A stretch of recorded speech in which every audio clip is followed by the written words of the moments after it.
Hi,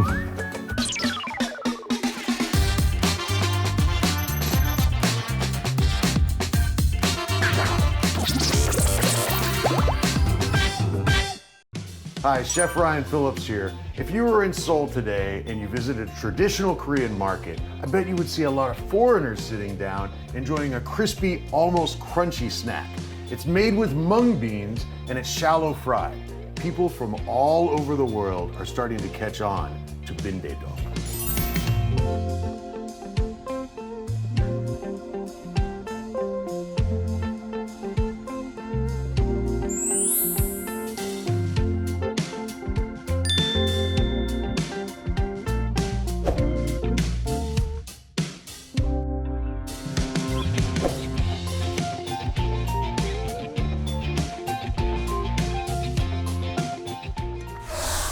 You may have heard of other types of Korean pancakes, but this one's unique because it's made with mung beans.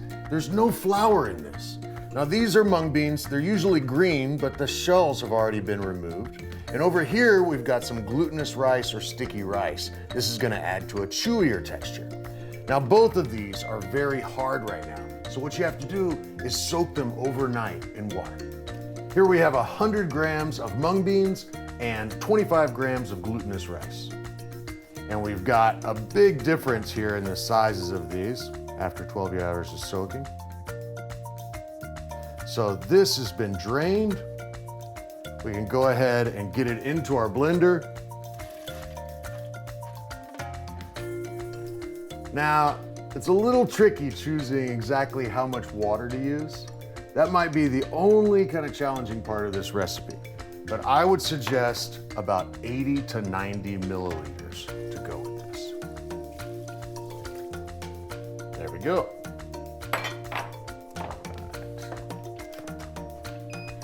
Now it is kind of important that you don't want to make this super smooth. You want it to be a little bit grainy. So don't leave the blender on too long.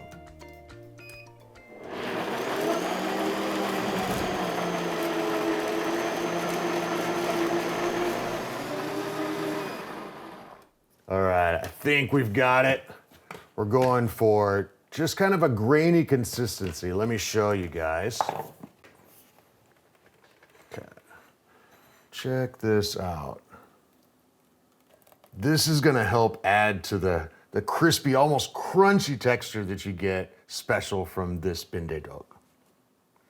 If you can see here, it's still a little bit grainy.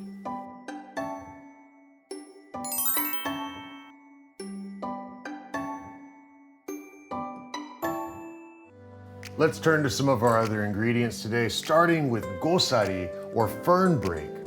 Now this ingredient adds this amazing texture and earthy depth of flavor. You don't see this in any other pancakes or jeon in Korea, just Bindaetteok. Now if you can't find them fresh like these, I bet you can find them like this. These are the dried ones. If you've got the dried ones, all you need to do is boil them for about 30 minutes and then let them sit in water for 12, even up to 24 hours, and they're gonna look like these other ones, all right?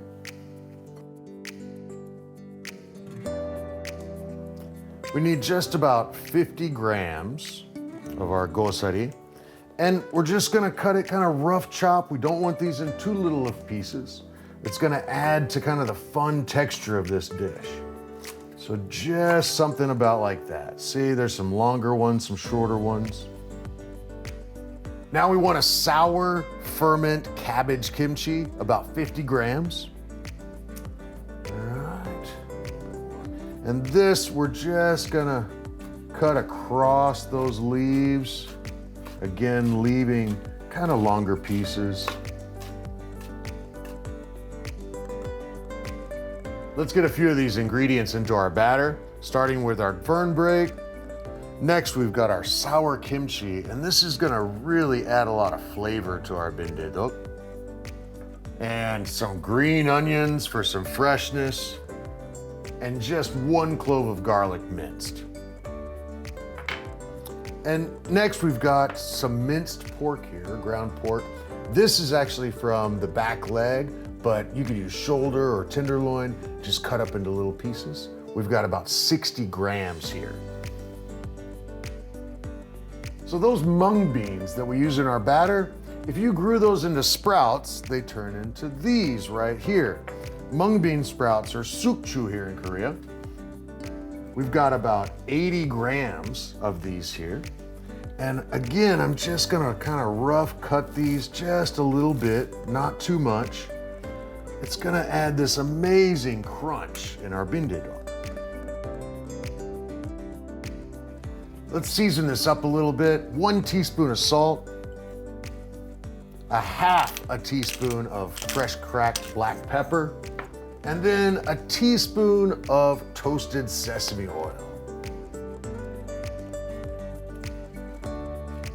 So if ever I'm having a bad day in Korea, I just go to the traditional market. There's a lot of hardworking people there. People from all walks of life are all there in the same space. There's so many different ingredients, smells, textures to find, and they always have bindaetteok.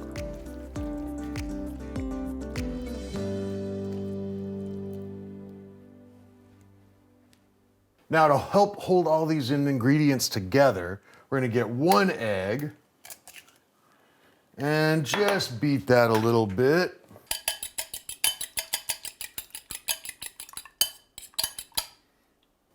There we go. Let's get that across there and just give it a little stir.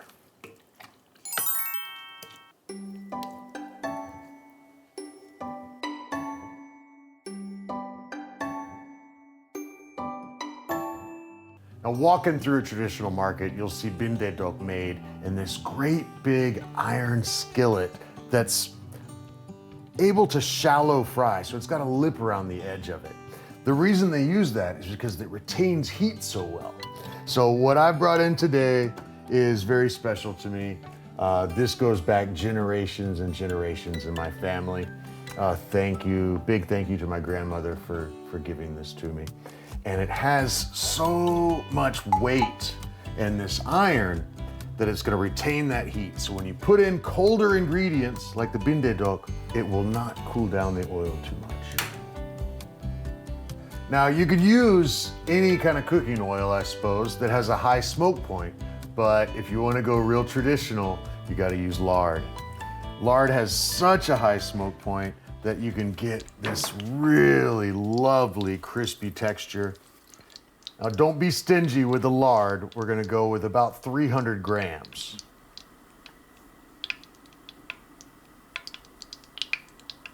Now, just before you add your batter and all these wonderful ingredients in here, give it a little mix because water is gonna kind of come out from that salt being on the vegetables. So now,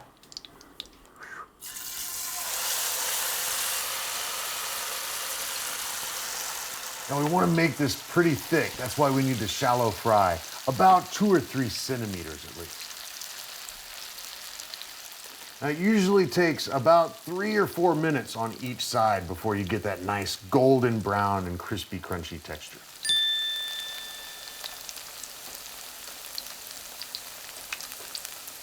The sound, it reminds people in Korea of the sound of rain. And on a rainy day, farmers didn't have to work so hard, so they could eat some kind of heavy food like this. Because I love this, but once you eat it, you just kind of want to take a nap.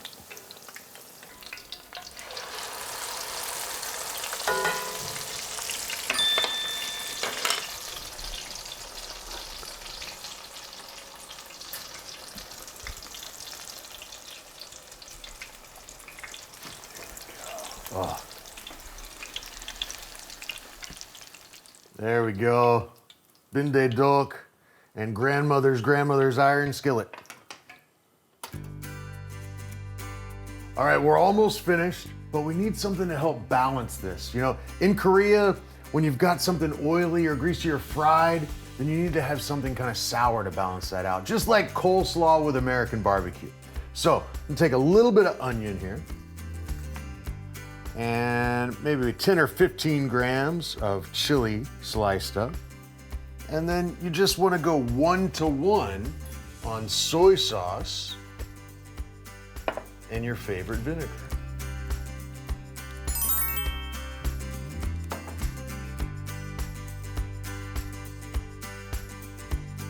Just like this sauce is great, but if you make it one day ahead of time, that onion is gonna give its flavor to it so much better. If you take a close look at this, you'll see how the onion has changed colors. And I'm gonna use this one today. Check out that Bindaetteok.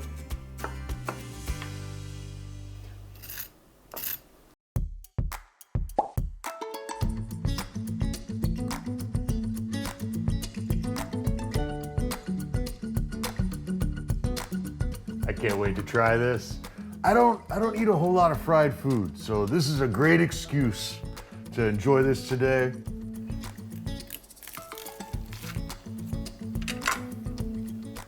Oh, beautiful. Okay. Take a look there. Oh, so many different textures in here.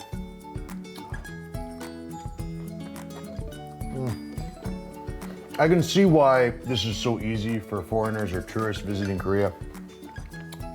There's nothing too scary about this. It's deep fried, it has fun textures, familiar flavors, but a little unique. So, a nice little easy snack for anybody visiting Korea.